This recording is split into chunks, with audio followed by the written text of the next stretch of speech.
All right, in this video, we're going to talk about why you will fail. Well, you're not going to fail, but why do people in general statistically fail? So I'm going to tell you all the roadblocks that stop most sellers and then how you guys can get past it.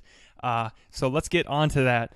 And I want to start it out with a story. So this really hits home to me in a lot of areas of my life. Now, this is the story about a bamboo tree. It's a Chinese bamboo tree. It stays as a seed for 5 years. And that whole time it's just underneath the ground, not doing much, but it's growing roots and all sorts of other stuff, building its foundation for growth. And then after 5 years, if it's taken care of that whole time and everything is right, it grows 90 feet in 6 weeks. Just exponential growth. And that's exactly what happened to me. So the question is, how long did it take for that tree to grow 90 feet? It took 5 years and 6 weeks.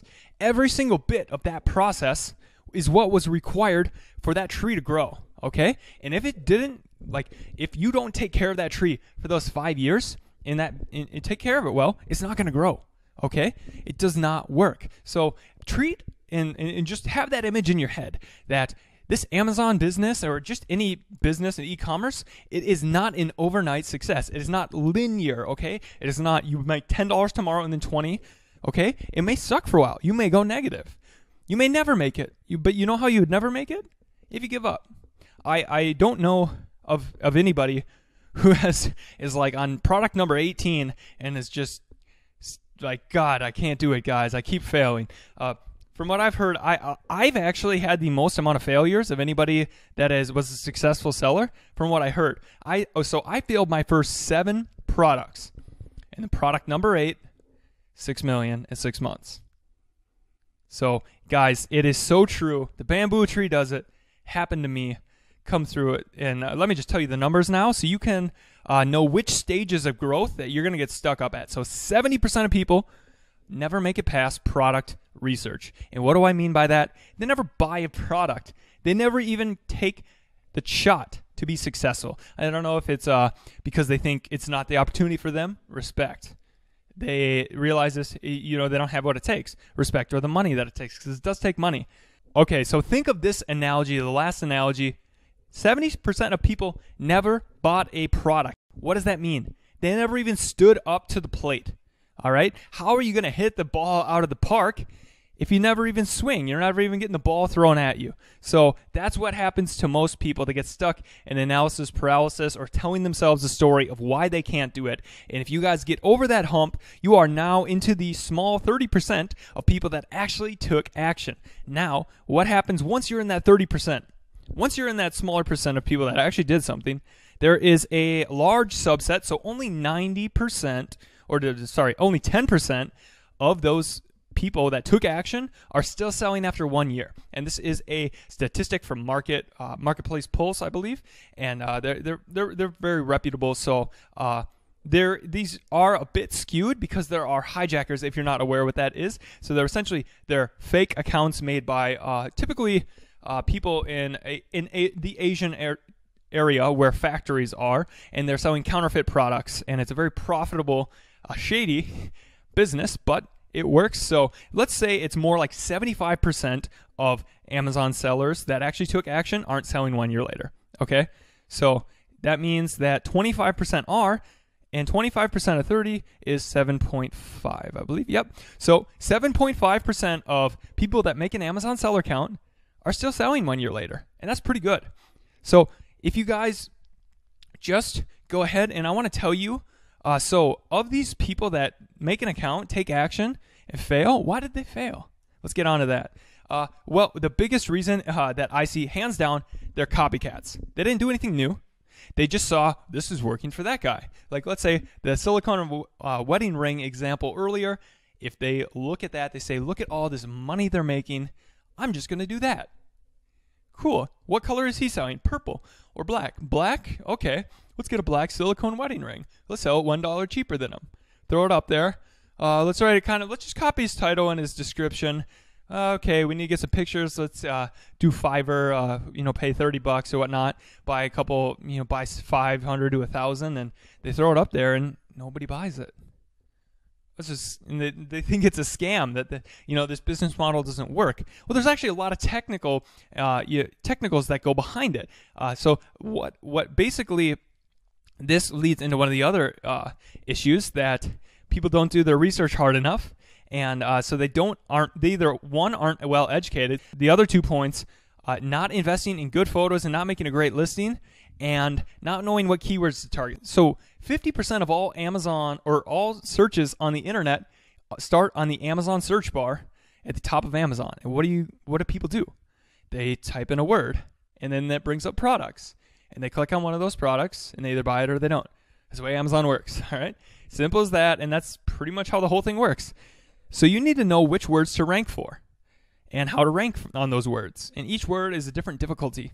So in this course, I teach you guys how to do that. But where most people fail, they're not knowing how to even be indexed, so even to have the chance to bat for those keywords, and then they don't know how to rank and get on page 1. They're on page 100, page 82 for this keyword. Nobody's going to page 82. 70% of sales, I believe, are on the first page. So or they don't put time into their photos or their listing. On the internet, the only thing you got is your listing. They can't touch, feel, taste your product.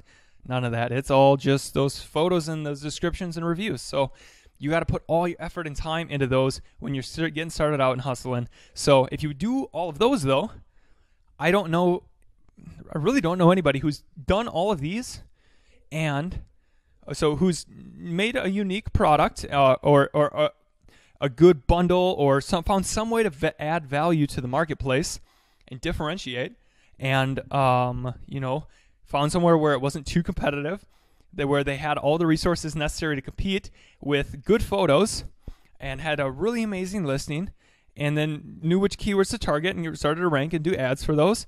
I don't know or hear of anybody really failing at that. Maybe on one product, because they didn't anticipate some changes, but you just go look at the Facebook groups. It's just not that often. So, and then you never hear really stories of people like, oh, I did it 4 times in a row. I failed 7 in a row, guys. So I'm just teaching all the lessons that I've learned. I have a YouTube video. I'll put that down in here. But that tells all the lessons that I learned from failing my first 7 products. And so I hope you guys learn lessons from that. Now, just about the story of my failure. So I did fail those 7. And the 8th one was $6 million. That completely changed my life. I can't imagine what my life would have been like if, some random Chinese supplier sent me a 1-word email telling me about the solar eclipse, and then he never responded to me when I said, sure, I'm interested. So thank you, random supplier from China. You changed my life. And just not giving up. So, I also proposed to my wife in outer space, and I failed countless times on that. As I was 3D printing this contraption and whatnot, I failed over 36 times in a row.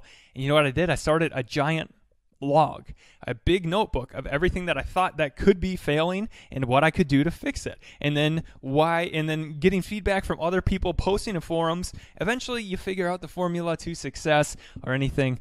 So you guys just don't give up, and you can just do it. So I just want to tell the truth here. The people who fail at e-commerce, starting their own business, I see some commonalities. They just don't want it.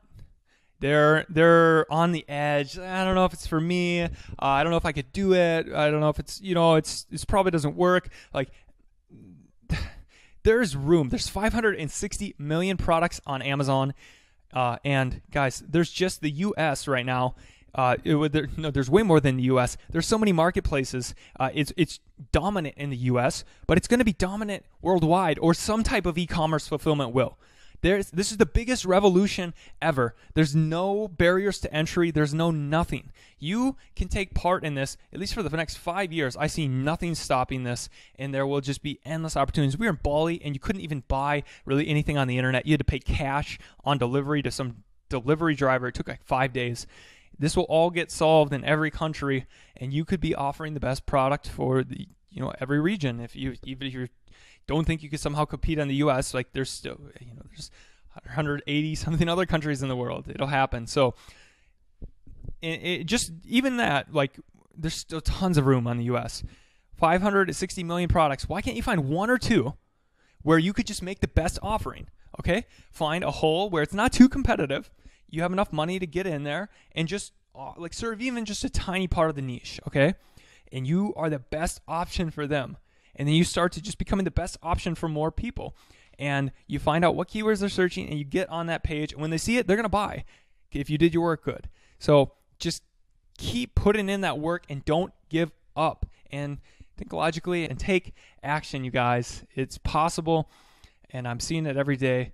The biggest reason why people, they just give up and they let other things take over. So take some action.